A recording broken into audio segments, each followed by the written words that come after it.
My sister convinced my parents to disinherit me, but my ancestral family had a secret plan. I, 32, male, always knew I was the black sheep of my family. Not in a rebellious, leather jacket-wearing way, but in a quiet, artistic, and frankly, less financially ambitious way. My sister, Clara, 35, female, was the golden child.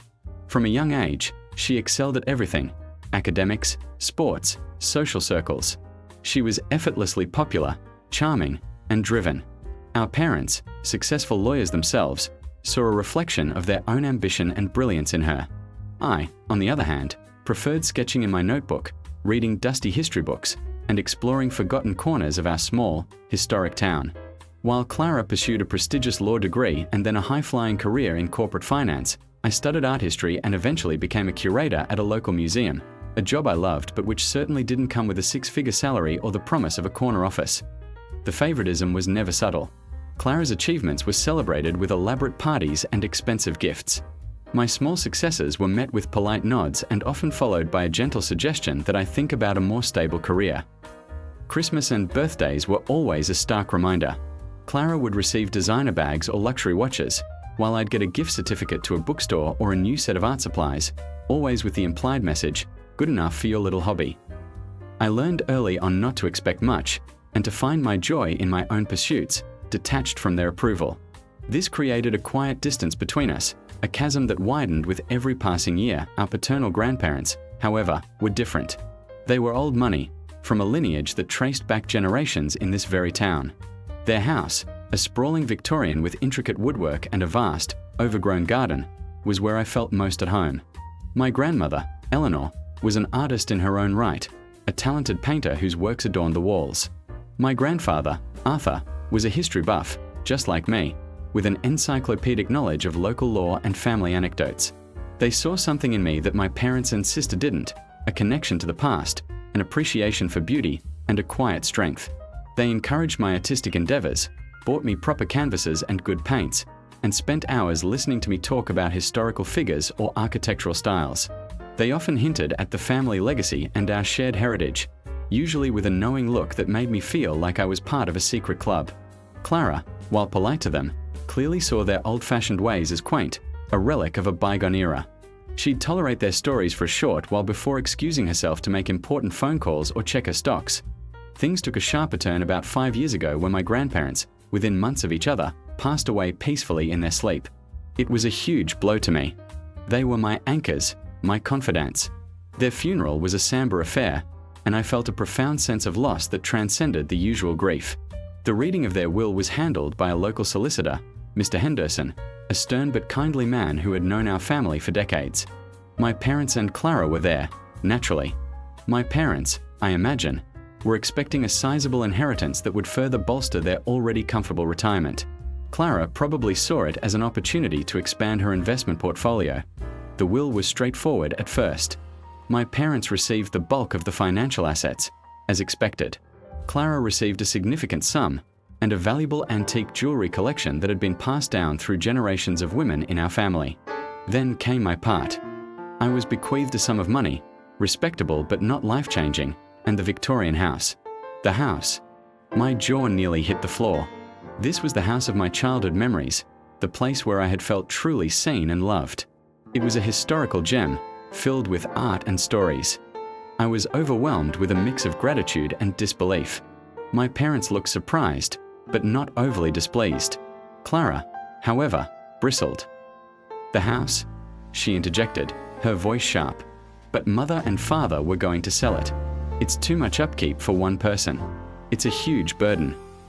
Mr. Henderson, unperturbed, continued, "The will clearly states that the house, including all its contents, is to be bequeathed solely to my name." He then added, "It is the express wish of your grandparents that the house remain in the family, and that my name would be the most suitable custodian, given his deep appreciation for its history and his artistic inclinations." Clara huffed, but said nothing further at the time. Over the next few months, I moved into the house.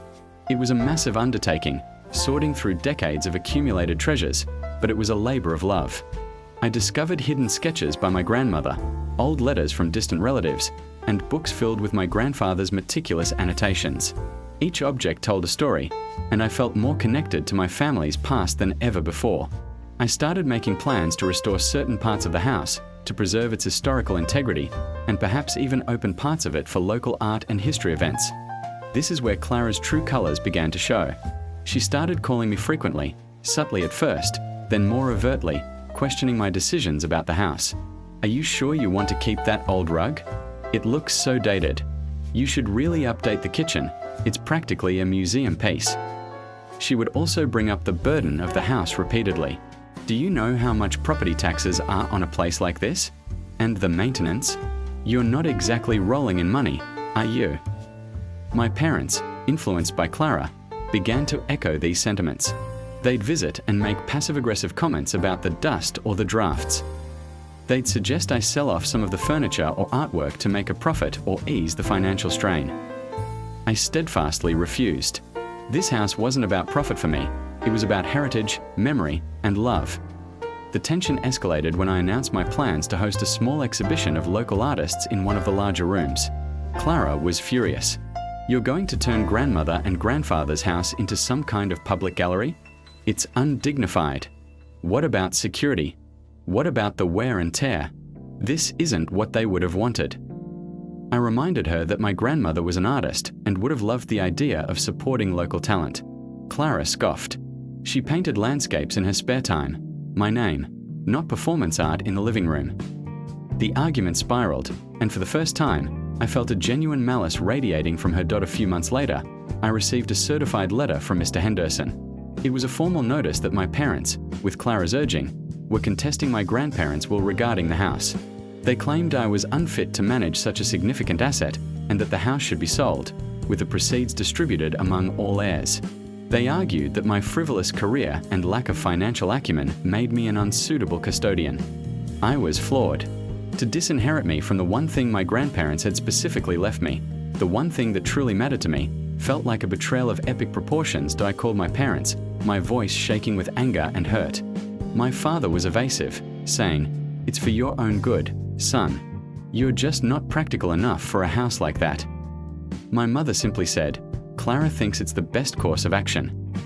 I tried to reason with them, to remind them of my grandparents' wishes, but they were unyielding, clearly swayed by Clara's arguments and perhaps by the allure of a large sum of money from the sale. That I was devastated. I loved the house, not just for its material value, but for the intangible connection it provided to my grandparents and my family's past. I felt like I was losing a part of myself. I consulted a lawyer, a friend of mine from college, who specialized in estate law. He reviewed the will and assured me that it was ironclad. My grandparents had foreseen potential challenges and had taken extensive measures to ensure their wishes were honored. They had explicitly stated their reasons for leaving the house to me and had even included clauses about its preservation. The legal battle dragged on for months. It was emotionally draining and financially taxing, even though my lawyer offered me a significantly reduced rate. My parents and Clara seemed to relish the fight, convinced they would win. They hired a high-powered legal team, portraying me as an irresponsible artist incapable of managing property. They even brought up old college art projects, trying to paint me as eccentric and unstable. During this tumultuous period, I often found myself wandering through the house, seeking solace in its quiet corners. One evening, while examining a hidden compartment in my grandfather's old desk, I stumbled upon a small, leather-bound journal. It was my grandfather's, dating back to his early adulthood. I started reading it, hoping to find some comfort in his words. The journal was a treasure trove of family history, philosophical musings, and surprisingly, a detailed account of his financial dealings. But what truly caught my eye were entries from his later years, specifically after my grandmother passed away. He wrote about his concerns for my future, his disappointment in my parents' materialism, and his growing conviction that Clara was becoming increasingly manipulative and self-serving. He worried about the dilution of our family's true wealth, not money, but heritage and character. Then, I found an entry that sent shivers down my spine. It detailed a secret plan he and my grandmother had devised. They had anticipated that my parents and Clara might try to challenge the will regarding the house. To counter this, they had established a separate, irrevocable trust, funded with a significant portion of their non-liquid assets, old family land, valuable stocks they had held for decades, and even some rare art pieces that weren't publicly known to be theirs. This trust was specifically designed to provide for the upkeep of the house for generations and to support my curatorial work, with a crucial stipulation: I was the sole beneficiary and executor, but only if the will regarding the house was challenged. If the will was upheld without contest, the trust would remain dormant, a safety net that might eventually pass to my future descendants. If it was challenged, however, the trust would immediately activate, and its contents would be fully accessible to me, with my lawyer serving as a co-trustee to ensure proper execution. My grandparents had wanted to ensure that no matter what, the house and its legacy would be protected, and I would have the resources to carry out their vision. They had left specific instructions that Mr. Henderson was to be informed of the trust's existence only after a challenge to the will had been officially filed. They had wanted to give my parents and Clara a chance to respect their wishes first. I rushed to Mr. Henderson's office, the journal clutched in my hand. His usually stoic expression softened as he read the relevant entries. "Ah," he said, a knowing twinkle in his eye. Arthur was always a step ahead. He mentioned he had a contingency plan, but never revealed the specifics until the appropriate time. "This is it." He confirmed the existence of the trust. It was massive, far exceeding the value of the house itself. It included acres of prime agricultural land that had been in our family for over 2 centuries, a portfolio of blue-chip stocks that had grown exponentially over the decades, and indeed, a collection of valuable paintings by renowned regional artists that had been quietly acquired by my great-great-grandfather. The trust was designed to not only cover all the expenses of the house for a lifetime, but also to provide a substantial stipend for me to pursue my curatorial passion, establish an endowment for the museum, and fund various historical preservation projects within the town, all tied to the legacy of our family. The next court date arrived. My parents and Clara were beaming, confident of their victory. Their lawyers presented their case, painting me as irresponsible and incapable. When it was our turn, my lawyer stood up, calmly presented the journal entries, and then dropped the bombshell of the irrevocable trust. He explained its terms, its immense value, and the fact that its activation was directly triggered by their challenge to the will. The courtroom fell silent. My parents' faces went from smug to ashen. Clara's jaw dropped, her eyes wide with shock and fury. She looked like she had been physically struck. The judge, after reviewing the documents Mr. Henderson provided, quickly ruled in my favor. The will, as written, was upheld. The house was mine, unequivocally, but that wasn't the end of it. The judge then announced the implications of the trust's activation. Because my parents and Clara had actively challenged the will, they were now completely excluded from any future benefit related to that trust. All the land, the stocks, the art, it was all mine, to manage according to my grandparents' specific instructions, which included using the funds for the house's upkeep, my professional endeavors, and local community projects. The judge commended my grandparents for their foresight and expressed his approval of my intentions to honor their legacy. The courtroom erupted in whispers. My parents looked utterly defeated. Clara, however, was incandescent with rage. She sprang up, shouting, "This is outrageous. They tricked us. That money was supposed to be ours." The judge immediately gavelled her down, threatening her with contempt of court. She was practically dragged out by her own lawyers, still sputtering protests. My parents just sat there, staring blankly ahead, their dreams of selling the house and pocketing the profits, along with any lingering hope of a larger inheritance, shattered. After the hearing, Mr. Henderson took me aside. "Your grandparents," he said with a rare smile. "They were truly remarkable people. They loved you very much, my name. They wanted to ensure you were cared for, and that the family's true legacy, its history, and its contribution to this town would be preserved through you." The fallout was immediate and dramatic. My parents tried to call me, to apologize, to explain their actions. I didn't answer. I couldn't. The betrayal was too deep. Clara, of course, launched into a furious tirade via text messages, accusing me of manipulating our grandparents, of being greedy, of stealing her inheritance. I blocked her number. Word spread quickly through our small town. The story of my grandparents' foresight and the dramatic court ruling became local legend.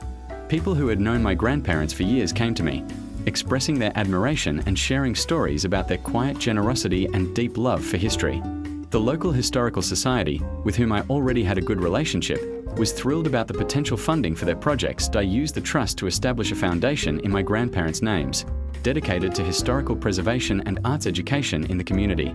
The first major project was the complete restoration of the house, which I then opened for curated tours and, indeed, small art exhibitions, just as I had planned.